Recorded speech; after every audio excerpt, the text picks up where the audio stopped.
नमस्कार। आज म यस भिडियो मार्फत तपाईहरुलाई क्लास 12 को accounting for material and material control भन्ने च्याप्टरबाट पिरियोडिक इन्भेन्टरी सिस्टम अनुसारले कस्ट अफ गुड्स सोल्ड र cost of closing inventory LIFO method र फिफो मेथडबाट सिकाउन गइरहेको छु। यस अनुसारले हामीले ओल्ड इज गोल्ड अनुसार 2080 मा सोरेको क्वेशन 2080 सेट पी र क्यू मा सोरेको क्वेशन अनुसार यो क्वेशन अनुसार माग 1 मा opening inventory 300 unit at the rate 5 each, Magh 15 मा purchase 500 units at the rate of 6 each र माग 25 मा purchase 400 units at the rate of 7 each र सेल्स ड्युरिङ माग 900 युनिट्स रहेको रहेछ। अब रिक्वायर्डमा हामीलाई cost of closing inventory and cost of goods sold using LIFO method under periodic inventory system अनुसारले 3 मार्क्समा question number 17 मा सोधेको रहेछ। अब यसको हल हामीले यहाँ गरेर देखाउँछौं। Solution under periodic inventory system अनुसारले cost of goods sold LIFO method अनुसार under LIFO method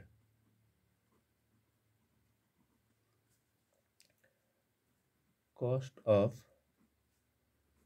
goods sold निकाल्दाखेरि पहिला हामीले रफली यहाँनिर लेखौं क्वेशन सुरुको माग 1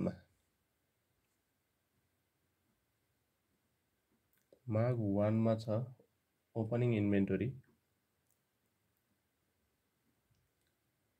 300 युनिट, रेट छ 5। त्यस्तै माग 15 मा पर्चेज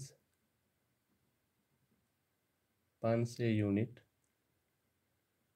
रेट छ 6 र माग 25 मा पर्चेज 400 युनिट्स, रेट छ 7 छ।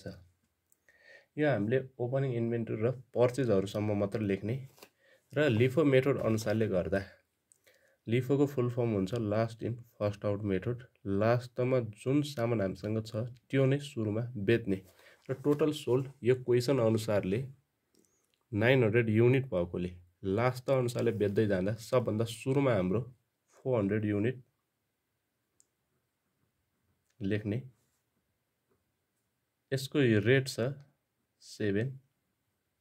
त्यस्तै माग 25 पछि माग 15 मा 500 हामीले टोटल बेच्नु छ 900, टोटल सोल्ड गर्नु छ 900 युनिट सोल्ड गर्नु छ र सुरुमा हामीले 400 बेच्सके अब कति बेच्नु छ भन्दा 500 बेच्नु छ। त्यसको रेट छ 500 units into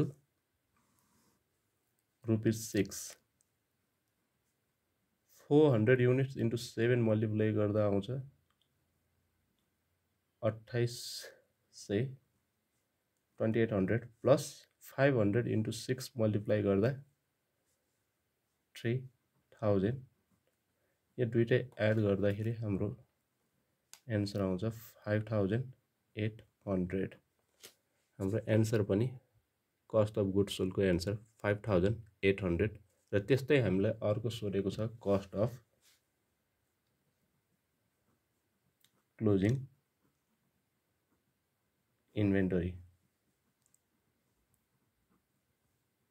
cost of closing inventory भन्नाले अन्तिममा हामीसँग के कति सामान छ त्यसको कस्ट के छ भनेर क्याल्कुलेसन गर्नुपर्ने हुन्छ। हामीले जम्मा 900 युनिट बेच्नु थियो र 425 माग 25 बाट बेचिसके। त्यस्तै 500 युनिट माग 15 बाट बेचेकोले टोटल 900 बेच्यो। अब हामीसँग कति युनिट बाँकी छ माग 1 को 300 युनिट्स इन्टु रेट त्यसको छ ₹5 मल्टिप्लाई गर्दा रुपिस 1500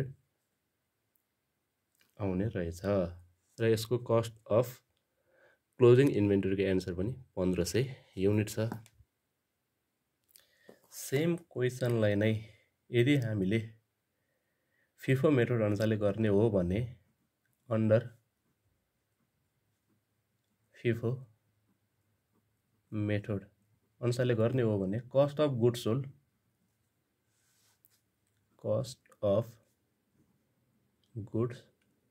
सोल्ड निकाल्दाखेरि फिफो भन्नाले first in first out method. फर्स्टमा हाम्रो माग 1 मा ओपनिङ इन्भेन्टरी 300 युनिट भएकोले 300 युनिटै हामी सेल्स गर्न सक्छौं, भन्नुको अर्थ बेच्न सक्छौं, इन्टु त्यसको रेट छ रुपिस 5। त्यस्तै माग 15 मा 1 पछि 15 भयो, 15 मा हामीसँग 500 युनिट छ,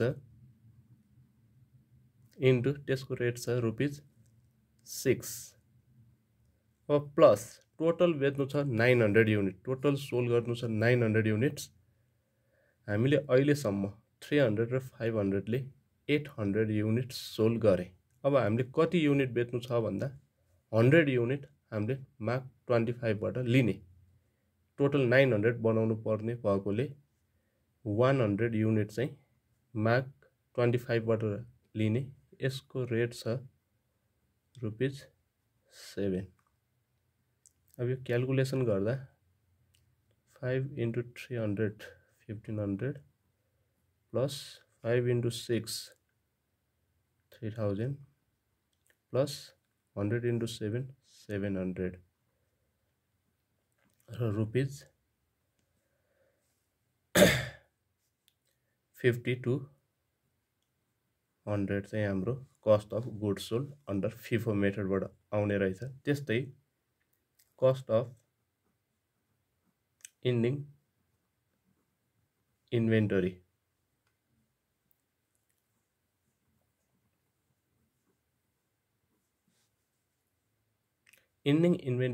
फिफो मेथड अनुसारले गर्दा 300 युनिट्स हामीले सोल्ड गर्यौं, 500 युनिट पनि सोल्ड गर्यौं र 400 मा 100 युनिट मात्र माग 25 मा बेचेको हुनाले बाँकी हामीसँग कति युनिट बाँकी हुन्छ भन्दा 300 युनिट हुन्छ र यसको रेट छ रुपिस 7 मल्टिप्लाई गर्दा rupees 2100 cost of ending inventory FIFO मेथडबाट निस्कन्छ।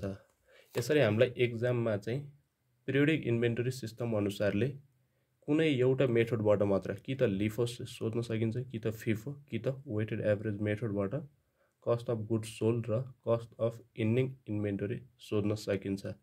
आजको यो मेरो भिडियोमा चाहिँ लिफो मेथड र फिफो मेथडबाट कस्ट अफ गुड्स सोल्ड र cost of ending inventory calculation गर्ने तरिका सिकायौं।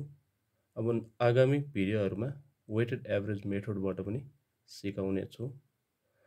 यो भिडियो तपाईहरुलाई कस्तो लाग्यो कमेन्ट गर्नु होला। धन्यवाद।